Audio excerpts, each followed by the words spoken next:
Hola, ¿qué tal amigos de Saber Más Radio y Saber Más Media? Qué bueno que continúan con nosotros después de esta pausa. Hoy vamos a hablar de un tema, bueno, que a mí me parece fundamental y más cuando vamos saliendo de las fiestas. Eh, Todos nosotros pues brindamos, algunos brindan más de la cuenta y pues en esencia nos estamos tomando una sustancia que es tóxica. Sin embargo, bueno, es una sustancia que está anclada a la historia de la humanidad, pero siempre es bueno saber cuál es el efecto real que este tiene sobre nuestro cuerpo y sobre todo en la gente más joven, porque yo veo que cada vez los jóvenes más chicos empiezan a consumir bebidas alcohólicas. Y entonces en ese sentido invitamos a una investigadora que nos está escuchando y nos está acompañando desde Madrid. Muchas gracias. Ella es la doctora Adela Leonor Rendón Ramírez. Ella es doctora en microbiología, en ciencias biológicas, pero hace mucho énfasis en aspectos de química forense y estas cosas. Y últimamente ha estado trabajando en cuestiones de educación, de enseñanza de la química. Y entonces nosotros la invitamos, Rafael, para que nos platique de este tema. Ella tiene algunos artículos especializados publicados sobre esta área, algunos de los cuales han tenido un gran impacto. Entonces, Adela, gracias por estar con nosotros. Y bueno, no sé si podemos empezar diciendo, ¿es tóxico el alcohol o no es tóxico? Bueno, pues antes que nada, muchísimas gracias. Gracias por invitarme. Un placer estar con ustedes y poder compartir un poco estos momentos, un poco hablar acerca del alcohol. Y bueno, pues como dicen por ahí, ¿no? Como dicen mucho en toxicología, todo depende de la dosis. Todo depende de la dosis. Entonces, dependiendo de la dosis, podemos decir que el alcohol puede ser dañino, perjudicial para la salud, o simplemente puede servir como un efecto relajante y motivante para el individuo. Pues sí, muchas gracias por estar con nosotros, doctora Adela. Y a esta pregunta que hace el doctor Horacio y que pues tú has trabajado y has escrito acerca de este tema, tú tienes un artículo que ha dado la vuelta al mundo, digamos, de una mexicana en el extranjero, en España, que es egresada de centros de investigación de estudios de aquí, México. ¿Qué tanto afecta en esos estudios que tú comentas el tomar alcohol desde joven, no? Pues muchas gracias y gracias por citar ese artículo. Ese artículo es muy, muy interesante. Sí. Nosotros ahí hablamos precisamente del consumo de alcohol en jóvenes. A ver, la novedad de todo esto es que durante muchos años se ha dicho que el alcohol, bueno, cuando se tiene un consumo crónico, una exposición por mucho tiempo, por supuesto que causa daño, cirrosis, bueno, daño cerebral, etcétera, todas las consecuencias que sabemos. Pero, ¿qué pasa con esos jóvenes que apenas tienen 2 o 3 años de consumir alcohol? Y yo no digo un consumo, ni siquiera un consumo agudo, sería un consumo subagudo, porque lo que hacen ellos es consumir solo los fines de semana. Entonces, lo bonito de este estudio al que ustedes se están refiriendo y por el que es tan importante esta área para nosotros, es porque nos hemos dado cuenta de que esos chicos, al tener solamente 3 años, máximo de exposición al consumo de alcohol cada fin de semana, ya tenían una predisposición en el daño en el ADN. Entonces, eso no es cualquier cosa, no estamos hablando de poca cosa. Entonces, ahí radica la importancia de este artículo y de esta información.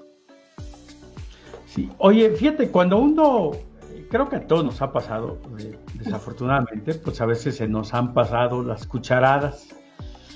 Y la verdad es que es terrible, uno jura que no lo vuelve a hacer, porque el efecto de exceso de alcohol es tremendo. Y entonces uno inevitablemente piensa, bueno, si así me estoy sintiendo yo, la famosa resaca o cruda, ¿qué le estará haciendo a mi organismo el exceso de alcohol? Una cosa es tomarse una copa de vino, una copita de algún licor para acompañar los alimentos, y eso es bien importante, además, acompañar los alimentos, pero la bebida en exceso pues ya no tiene nada que ver con el efecto alimenticio, ¿no? ¿Qué está pasando? Bueno, pues cuando nosotros consumimos alcohol, lo terrible, lo tremendo de todo esto es que se ven modificados muchos sistemas, muchos complejos. Se dice, vamos a empezar por las dosis, ¿no? Se dice que si nosotros consumimos una dosis de una copa, y ahora voy a explicar qué significa eso, bueno, pues si nosotros consumimos una cerveza en una hora, una medida de tequila en una hora, tenemos el suficiente tiempo para poder metabolizar el alcohol y no ocasionar una resaca a largo plazo, que eso es lo que nos interesa. Pero ¿qué pasa cuando nosotros hacemos un consumo excesivo? Cuando yo hablo excesivo, por supuesto, es mucho más de una copa, ¿verdad? Estamos hablando de 6, 7 copas en una hora, en un periodo de una hora. Entonces, los niveles de los metabolitos, de todos los tóxicos que se forman, se van acumulando. El problema es que no es solo el alcohol el que nos causa daño. El alcohol que entra a través del torrente sanguíneo, ya sea por el estómago o por los intestinos y que se distribuye en el organismo, no es solo ese alcohol. Es el alcohol que además, una vez que pasa al hígado, genera metabolitos, es decir, compuestos tóxicos que ahora nos van a dañar algunos componentes en el cerebro. ¿Y qué va a pasar allí? Bueno, pues que se van a generar otros tóxicos que a la vez son los que nos van a generar todos los efectos que vemos durante la resaca. Entonces vamos a tener un problema tremendo porque precisamente todos esos metabolitos van a ser causantes ahora de que a largo plazo y a corto plazo voy a empezar con problemas gástricos a niveles hepático, pancreático, etcétera. Entonces, tener cuidado, ¿no? La resaca no es cualquier cosa, es el conjunto de metabolitos que ahora nos pueden hacer daño. Ya no solo el alcohol, porque en ese proceso de volverlo menos tóxico de nuestro hígado, lo que va a pasar es generar metabolitos más y menos tóxicos. Tenemos más tóxicos y menos tóxicos. Cuando los tenemos los menos tóxicos no pasa nada, al final los vamos a desechar. Pero ¿y los metabolitos más tóxicos? ¿Qué va a hacer con ellos? ¿Qué vamos a hacer con ellos? Nos puede dañar la neurotransmisión, podemos dañar los fosfolípidos que tenemos en todas partes, ya sea por ataque de radicales libres, etcétera. Entonces, como pueden ver, es una cascada de fenómenos que van a suceder no solo en el organismo, sino también a nivel cerebral, a nivel neuronal y a nivel celular, que es lo que nos preocupa a la mayoría de los bioquímicos. Entonces, sí es un problema serio, sí tenemos que tomar en cuenta la dosis. Volvemos, como comencé diciéndolo, todo depende de la dosis. No pasa nada si yo me tomo una cerveza en una hora. Si ocasionalmente esta semana me tomo una cerveza, no pasa nada. Pero ¿qué pasa si yo me tomo 5 cervezas en un día o 6 cervezas o 7 cervezas? Las concentraciones, mi hígado, mi metabolismo, no va a ser suficiente para eliminar todos esos metabolitos que se forman. Entonces tenemos que tener cuidado con eso. A ver, vamos a ponerle nombre a algunas de estas sustancias. Nosotros sabemos que se produce formaldehído, se producen cuerpos cetónicos, por ejemplo, y dependiendo también de otro tipo de condiciones y de la calidad de lo que yo estoy bebiendo, se pueden producir otras cosas. En México ha habido casos de intoxicación con metanol. Terrible. Porque se producen licores tan baratos que las destilaciones no son debidamente cuidadas y se producen, entre otras cosas, metanol, y ha habido casos de ceguera ya en poblaciones grandes, ¿no? Entonces me gustaría que nos platicaras de este tipo de sustancias. Pues sí, efectivamente, el metanol es uno de los más estudiados y más caracterizados, y sobre todo por el consumo. Yo no sé si ustedes sepan, que seguramente lo saben, o el auditorio lo sabe y lo recuerda, el consumo de la gente cuando llega al punto de que está consumiendo demasiado alcohol, a veces consume bebidas que sabe que tiene alcohol, por ejemplo, un perfume, o compuestos que son jarabe para la tos, por ejemplo. O sea, a ese punto puede llegar una persona que está consumiendo alcohol.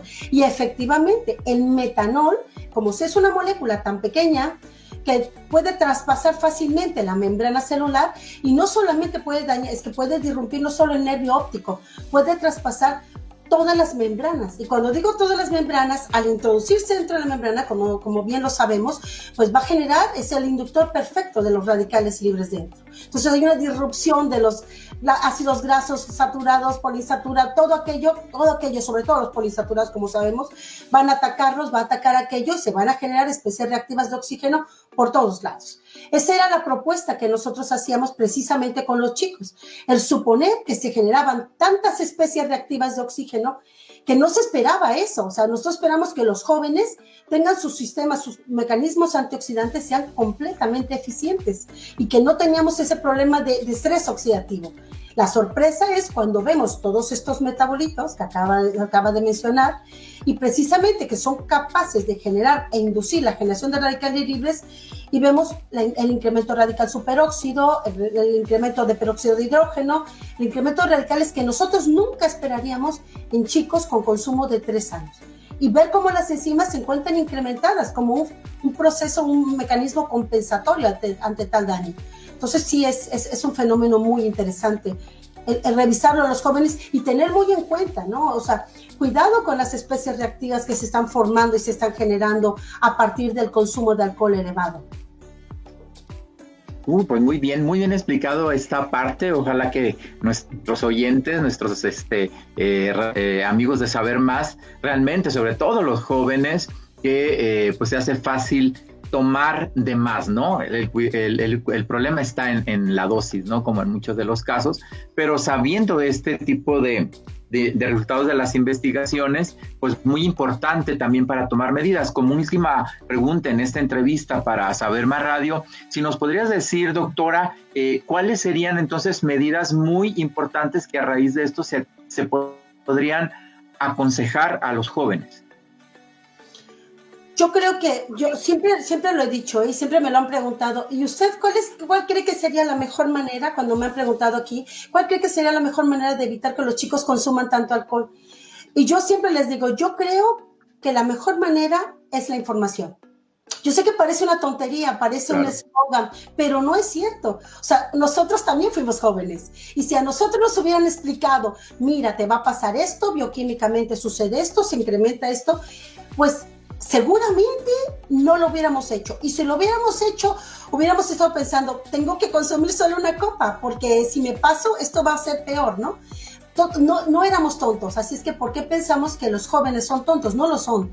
Los jóvenes son eso, jóvenes, pero con muchas capacidades y con un potencial enorme. Entonces yo creo que la mejor manera de evitar esto es la información, darle la información de qué sucede, cómo sucede, qué mecanismos se están alterando, qué pasa realmente con cada uno de los metabolitos, como decíamos, y todo esto nos va a llevar a que tomemos medidas como, ¿qué tal si consumimos menos o si consumimos a la dosis que nosotros hemos recomendado?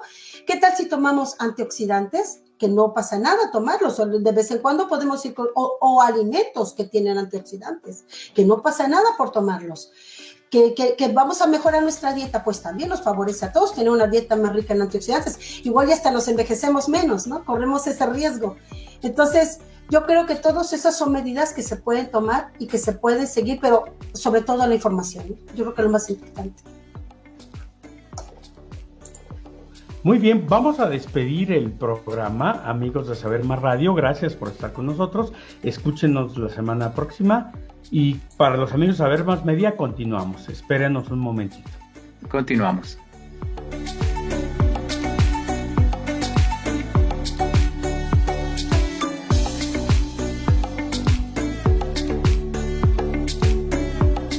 Muy bien, amigos de Saber Más Media, regresamos en este tema que es muy interesante, pero que a veces resulta delicado. Como que no nos gusta hablar de las cosas que de alguna manera pues resultan placenteras. Creo que no estamos nosotros en la tónica de decir no beba bebidas alcohólicas o lo contrario, ¿no? No es la idea. Las bebidas alcohólicas yo decía que nos han acompañado desde tiempos inmemoriales, no solo en aspectos ceremoniales, religiosos, sino también en la propia dieta. Incluso los vinos se consideran parte de los complementos alimenticios porque tienen importancia en ese sentido. Pero aquí estamos hablando del consumo consuetudinario de alcohol y en exceso de alcohol. Entonces, yo quisiera, Adelda, que nos pudieras hablar. Una cosa es tomarse de vez en cuando una copa y otra cosa es hacer una rutina sistemática, como esto que comentabas, cada fin de semana, ¿no? Cada fin de semana consumo alcohol y alcohol en exceso. Entonces, hay problemas también de tolerancia. Por ejemplo, sabemos nosotros en nuestra experiencia personal que las primeras veces me tomo una cerveza y me siento mareado, pero con el tiempo me voy habituando y cada vez debo de consumir más para lograr el mismo efecto, digamos, desinhibidor. ¿Nos podrías hablar un poco de ese tema? Sí, efectivamente, existe el efecto de tolerancia y ese es un peligro realmente, ¿no? Porque, ¿qué es lo que sucede? Que al principio con una cerveza, con una bebida, digo cerveza porque es lo más común que la gente consume. Bueno, una bebida, en cuanto te la tomas, pues tiene los efectos deseados, ¿no? Es decir, desinhibición, sentirte alegre, incorporado a la charla, etcétera. Pero cuando va pasando el tiempo, necesitas 2. Y cuando va pasando más el tiempo, serán 3. Y así sucesivamente. ¿Qué es lo que sucede realmente? Como decía, es que he creado tolerancia. Sí, es verdad, estás creando tolerancia, es verdad. Ahora toleras tomarte 3 y el efecto no lo ves. El problema es que estás incrementando la dosis de alcohol. O sea, vale, muy bien, o sea, el que yo no vea los efectos de inmediato, no quiere decir que no estoy consumiendo una dosis elevada de alcohol. Ese es el problema. Entonces, vale, yo muy bien, estoy consumiendo ahora 2 copas y me siento como si fuera una, como lo que pasó el mes pasado, pero con una, ¿no? Sí, pero la dosis que te estás metiendo de alcohol es mayor, ¿verdad? Es verdad que afortunadamente las enzimas, sobre todo la alcohol deshidrogenasa, por ejemplo, son enzimas inducibles. Eso es una ventaja muy buena. ¿Por qué? Porque, bueno, por supuesto, en cuanto yo le pongo más sustrato, tengo mayor actividad de la enzima. Perfecto. Pero cuidado, o sea, yo tengo más, sí, es cierto, pero formo más acetaldehído y luego el acetaldehído tengo que haber el aldehído deshidrogenasa, etcétera. Y entonces sí, incremento la primera y que se incrementa hasta la segunda. Pero, ¿y el compuesto que se forma al final? ¿Qué pasa con el acetato? ¿Qué pasa con el acetaldehído que se está formando en exceso? Ese es un problema real. Ese sí que es un problema. Entonces, sí es cierto que la dosis, es verdad, la dosis voy a poder consumir más. No pasa nada, voy a tener el efecto deseado en 3 copas, pero el consumo de alcohol y la formación de metabolitos se van incrementando y el daño va a ser mayor. Aunque parezca que psicológicamente y físicamente no tiene efectos, por supuesto que lo tiene a nivel metabólico. Pues muy bien, doctora, su explicación acerca de esto, de hablar de dosis y del efecto del alcohol de manera general y en particular con los que empiezan a tomar, como los jóvenes, ¿no? Que puedan traer ya esta cuestión genética para ser más sensibles, ¿no? Al tomar. Pero Horacio, es muy interesante hablar de este tema como otros lo hacemos en Saber Más, pero la doctora Adela, pero quiero comentarlo, pertenece a la red global de mexicanos, se llama Mexicanos Calificados, capítulo España. Y también sí es interesante estar hablando de esto, pero podríamos preguntarle, tiene ella una especialización, incluso es encargada de un diplomado en química forense. No sé si también pudieras, doctora, hablarnos de este tema y cómo mexicana en España, cómo es tu colaboración en este tipo de trabajo con México. Bueno, pues sí, estoy encantada y feliz de participar en esa red, se llama Red Global de Mexicanos Cualificados en el Exterior. Y bueno, existe esa red por todo el mundo y existe cada uno de los países como capítulo. Nosotros somos el capítulo España, pero hay el capítulo Bélgica, Francia, Estocolmo, etcétera. Entonces, bueno, cada uno, y a veces cada país tiene hasta 2 capítulos, porque somos tantos, uno solo no lo puede abarcar, como es el caso de España. Lo digo en broma que parece como independentismo, porque aquí esta palabra no podemos decirla mucho, pero aquí hay capítulo España y capítulo Barcelona. Entonces, bueno, ahí lo dejo. Pero bueno, que hay muchos capítulos, que es muy bonito, y que lo bonito de esto es que como es tan grande el país, pues no tenemos ningún problema. ¿Y de qué va esta red? Pues lo que se trata es realmente de que los mexicanos cualificados en el exterior, pues de alguna manera tengamos una relación más estrecha con los especialistas o los profesionistas que están en México, con su contraparte en México. Esa contraparte en México puede ser directamente a través de los capítulos con nosotros o a través de unos organismos que han creado en México que se llaman los nodos. Entonces, a través de los nodos que están en México y nosotros, los capítulos, nos podemos interconectar y vamos haciendo colaboraciones, ya sea de proyectos, ya sea de no solo proyectos internacionales, que eso es muy, muy chulo, sino también dirigidos directamente a la población mexicana. Por ejemplo, uno de los proyectos más bonitos que tenemos se llama Adopta una Prepa. que es un proyecto que sin ánimo de lucro, que eso es lo más bonito de todo esto, no hay dinero de por medio, y lo que hacemos es adoptamos nosotros preparatorias desde acá, desde el capítulo, y lo que hacemos es donar 1 hora de nuestro tiempo dando una charla desde nuestro expertise. Entonces, y bueno, los chicos les encanta, les gusta mucho la idea de conocer a mexicanos que están en otra parte, que con mucho esfuerzo lo han logrado y que están haciendo cosas maravillosas, y pues los motiva. Porque al final eso es lo que hay que hacer, ¿no? Que veas que sí se puede, ¿no? Que con esfuerzo lo podemos lograr.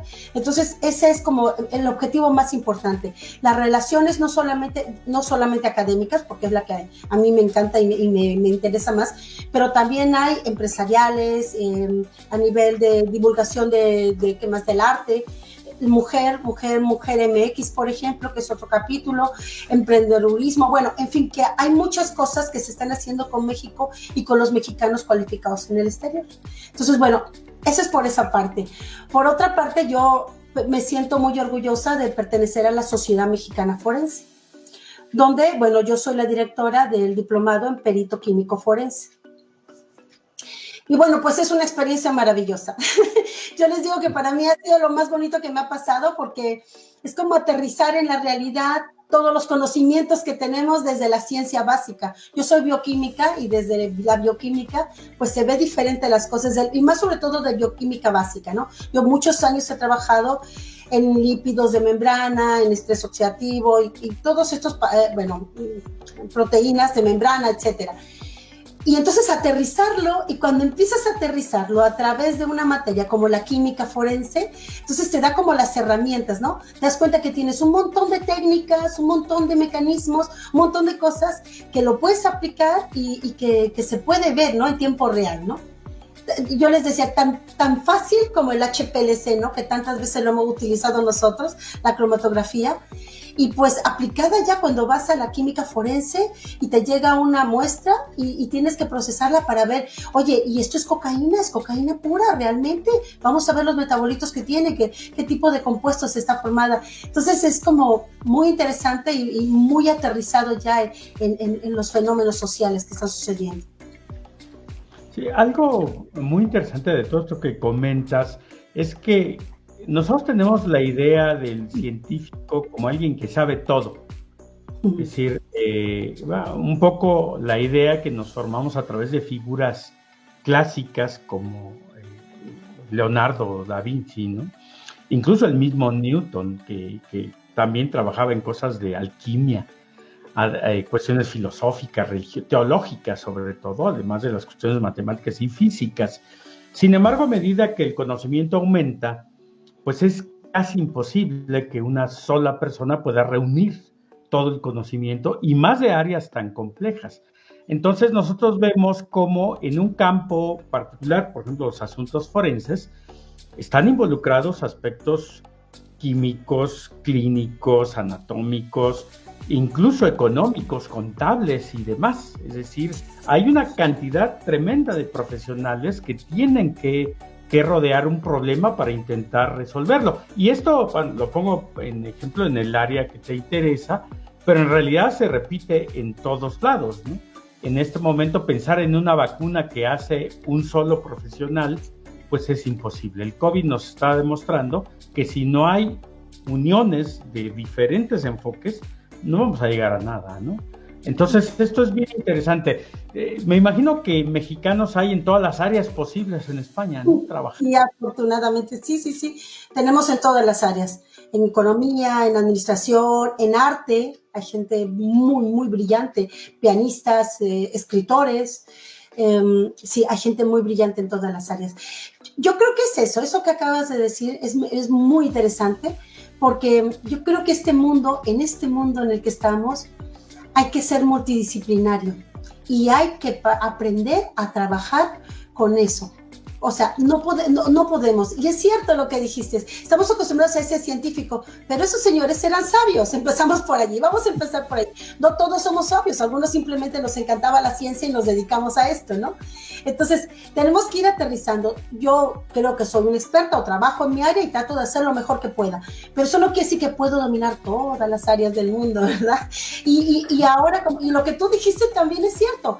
Hay tanta información, ahora con la Big Data, que es un mundo de información. No lo puedes saber todo. Simplemente, yo no sé si les ha pasado. O sea, ustedes intentan hablar sobre el COVID. Dios mío, o sea, hay corrientes de todos los lados, a favor, en contra, existe, no existe, va a pasar, no pasa, y todo tiene 10,000 seguidores, ¿no? Entonces, es muy interesante eso, o sea, estamos en el mundo de la información, de eso, de la Big Data, de todas estas cosas maravillosas, que yo creo que a ustedes como a mí nos sorprenden, ¿no? Que nosotros somos del siglo pasado, y ver estas cosas maravillosas que se están moviendo, tanta información, tantas cosas, y aprender en ese, porque de eso consiste precisamente el ser capaz, el aprender a trabajar precisamente con varias disciplinas, ¿no? Y la química no es la excepción, todas yo creo. Sí, Rafael, yo le preguntaba, con un poco de jiribilla, a ver si te acuerdas de esa palabra, de por acá, porque en los programas de forenses que pasan en la televisión, los CSI y este tipo de cosas, resulta que los forenses saben de todo, además de disparar y ser galanes, ¿no? Y estas cosas. Sí, pero saben de geología, saben de climatología, saben de entomología, saben de medicina, saben de química, saben de biología molecular, etcétera. Y uno los ve y dice, ay, caray, pues estos personajes, ¿de dónde los sacarían, no? Eso es maravilloso, eso me encanta, de verdad me encanta, porque me parece muy chulo, o sea, ojalá todos fuéramos, ojalá, ¿no? Pero no va a ser que no. O sea, la realidad es que un químico forense no es otra persona más que un químico especialista en varias técnicas que le van a servir, que va a apoyar al criminalista, por ejemplo, al genetista, porque hay genética forense, hay biología forense, hay muchas áreas. Y el químico es una de las tantas áreas que comportan precisamente todo el mecanismo para poder soportar pues, sobre todo un peritaje. O sea, a mí me llega un indicio, yo a partir de ese indicio, vale, la parte que me toca a mí, es más, vamos a ir más lejos todavía. Resulta que nosotros en química forense, y seguramente yo no sé si esto mucho lo saben, no podemos hacer pruebas que se nos ocurran. Fíjense lo terrible, o sea, yo puedo decir, oye, pero esto le deberíamos de hacer grupo sanguíneo. Pues no se lo puedes hacer. No le puedes hacer absolutamente nada que no venga en una orden por escrito. Aunque sea lo ideal que se podría hacer. Oye, pero esta prueba se le puede hacer ADN. Pues no se lo puedes hacer porque no te lo han pedido. Entonces, eso es muy interesante, porque además, y si te saltas, bueno, tienes un delito, es un caso, porque esto es un indicio, estamos ya rompiendo las reglas y las normas, ¿no? Entonces, es muy interesante. O sea, un químico un químico forense es un químico especialista en muchas de las técnicas que sirven para evaluar un indicio en el área forense. No más, y que al final va a ser capaz de hacer un peritaje, informar qué sucedió, que ve sus indicios y que es capaz de ir a responder ante un juicio. Ya, o sea, eso de cómo veíamos en CSI o en todas estas metas criminales y todo eso, pues es muy chulo y a todos nos gusta, yo creo que a todos nos emociona ver eso, porque la ficción siempre nos atrae a todos, ¿no? Y más si estamos en ciencia, ¿no? La ficción siempre es bonita, pero pues eso es ficción como todo, ¿no? La realidad es esta, ¿no? Que hay que trabajar y hacer multidisciplinarios. Fíjate que estamos terminando, como siempre estos temas pues dan para mucho tiempo, ¿no? Y a pesar de que Gerardo me va a regañar, no puedo resistir una pregunta y te voy a regresar al tema del alcohol, ¿sí? Porque en redes he visto mucho, en México ha subido mucho el consumo, creo por fortuna, la comercialización de mezcal, sobre todo de una bebida que está asociada a ciertas regiones muy pobres del país y que, bueno, es una alternativa económica. Pero yo encuentro en las redes sociales que la gente dice, ustedes tomen mezcal, el alcohol del mezcal no hace daño, a diferencia de otros alcoholes que sí hacen daño. Y bueno, me parece interesante que promovamos el consumo de mezcal, el consumo responsable de mezcal. Pero me gustaría que una experta pues le aclarara a la gente que el alcohol es alcohol. Claro, el alcohol es alcohol. El alcohol es alcohol, eso es lo más importante. El alcohol es alcohol. O sea, por favor, es verdad que el consumo responsable podría ayudar hasta la industria, que está muy bien y que hay que sobrevivir y que también es un negocio, pero por favor, el consumo responsable. No hagamos cosas que parezcan inteligentes donde no las hay. No les demos créditos o le demos puntos a algo que no lo tiene, o sea, no lo hay. O sea, simplemente vamos a tomar por el placer de tomar, porque les gusta tomar, ¿vale? Porque les sabe rico, muy bien. Lo vas a tomar una vez de manera responsable, etcétera, a degustar la bebida. Perfecto. A mí me parece, y seguramente yo soy la primera en que se lo sugiero a la gente, lo vas a hacer responsable, perfecto. Pero por favor, el alcohol nunca se ha dicho que es una molécula que nos puede beneficiar. No puede beneficiar el organismo. No puede. De hecho, cuando se dice que el vino puede ayudarnos, no es porque sea el vino, ¿verdad? Es porque son los polifenoles y todos los compuestos que tiene el vino. No es el alcohol del vino. Entonces, vamos aterrizando en la realidad, ¿no? O sea, realmente, o sea, la molécula de alcohol nunca ha beneficiado la salud. No beneficia la salud.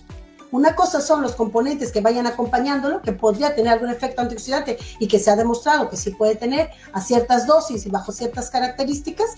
Y otra cosa es que tomar tequila, por ejemplo, en exceso me va a favorecer algo. Pues sí, una cirrosis, ¿verdad? Oye, pues muchísimas gracias, Adela. Estamos terminando este programa. Espero que nos podamos ver pronto para otros temas que son de gran interés para nosotros. Y por supuesto, aquí en Saber Más tienes tu casa, ¿no? Te agradecemos mucho, Rafael, Gerardo, que está por allá en los controles. Les agradecemos a todos. Este va a ser nuestro primer programa internacional del año, ¿verdad? Así es. Sí, y esperemos que el resto del año estemos entrevistando a mexicanos y no mexicanos que tienen algo que decirnos desde fuera de nuestras fronteras, ¿no? Para que entendamos que la ciencia de México es la ciencia del mundo, ¿no? Eso me parece muy interesante. Y la tecnología también, ¿no? Pues muchas gracias, no me queda más que agradecerles a todos. Gracias, doctora. Los esperaríamos en la siguiente transmisión, estén pendientes, ¿sí? Gracias y hasta luego. Un abrazo muy fuerte desde Madrid.